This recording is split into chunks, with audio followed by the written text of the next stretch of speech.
Welcome to the second lesson on Chopin's Etude Op.10 No.5. In the previous lesson, I gave you an overview of the practice methods, and today we're going to dive in and make some real progress. Last time, we covered the first two measures, and now we move on to the D-flat chord. We played the D-flat chord like this. If you recall from the last lesson, who is the main character of this piece? It's G-flat, and the dominant chord is D-flat. The dominant chord is made up of D-flat, F, and A-flat. And here I played the bass D-flat once in an octave, and then this D-flat major, the A-flat, is moved to octave lower. Next, an A-flat minor appears. You'll notice that A-flat minor appears quite a bit, so it's good to familiarize yourself with it. Then we see D-flat again, and we also have the D-flat 7 chord like this. The A-flat minor chord comes in with A-flat, C-flat, E-flat, and then the phrase ends with a D-flat chord. So this is one phrase. You can think of it as, hello, how are you? And the phrase ends there. So if we look at the left hand, this is what it looks like. The principle is hidden here. What happens when a bouncy ball hits the ground? It bounces up, right? The ball hits the ground, bounces up, down, and up, down, and up. This motion keeps going. Up and down. The same goes for the piano. When you look at it, it's like a down-up motion. And you should think of it as one continuous movement, like drawing a circle. Play down, up, down, up. It's like one arc. Down and up should flow together. Got it?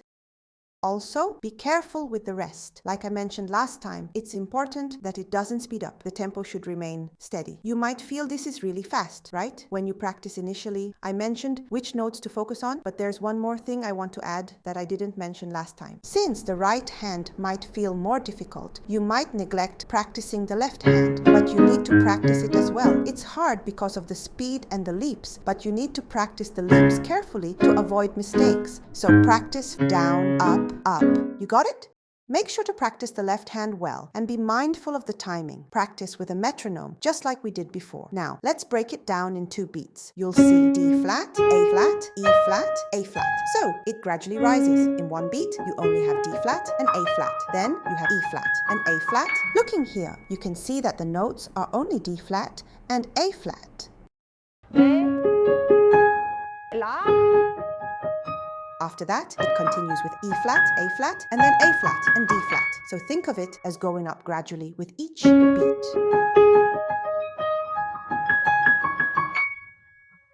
Also, remember, Down, up, down, up, down, up, down, up. This is the part where many people miss. So make sure to practice this separately. It's the same as we did in the first lesson. Practice separately. Practice separately. Practice until it works. Once you've mastered that, focus on relaxing your thumb. Since you'll be playing with your thumb on the first beat, don't hit it too hard.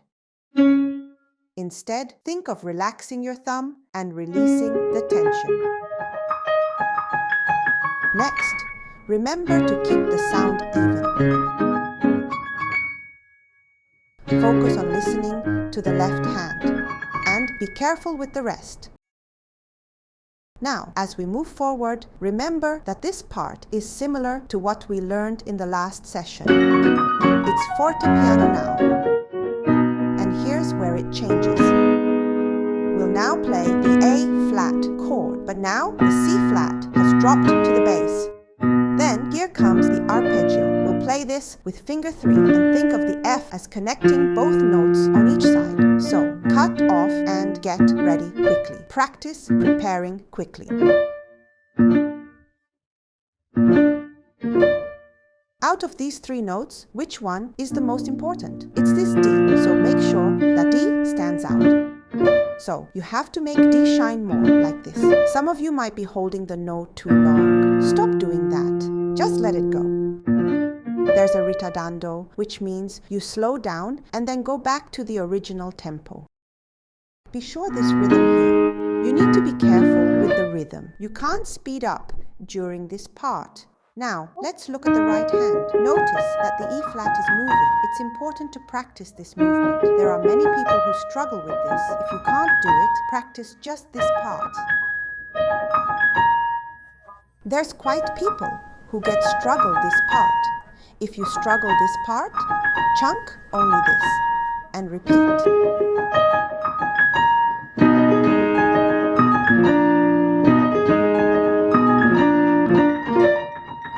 Next, remember, don't count in just simple numbers like 1, 2, 3, 4, 5, 6. That's wrong. You need to count in rhythm. It should be 1, 2, 3, 4. If you're playing faster, it would be 1, 2. When you play slowly, it's 1, 2, 3, 4. Don't count by numbers, count in beats. The accent should be placed here. Once you get that,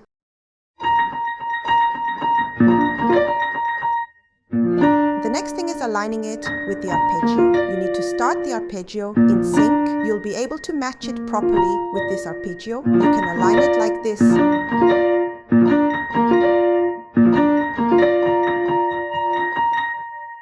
With the ritardando, and should get softer, then go back to the original tempo.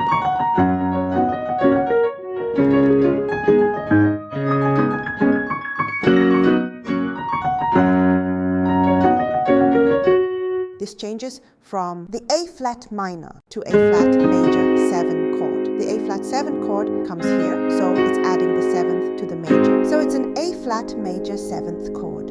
Okay, C has moved here. Then, after playing the A flat, the D flat chord appears, right? This is where one phrase ends with the dominant chord. Be careful with the rhythm here too. As for the right hand, many people struggle with this, but it's the same principle. The notes E flat, E flat, E flat, and A flat are repeated. The trick here is that after moving up, the next note goes down slightly and then back up. This is the tricky part. Practice each of these movements separately.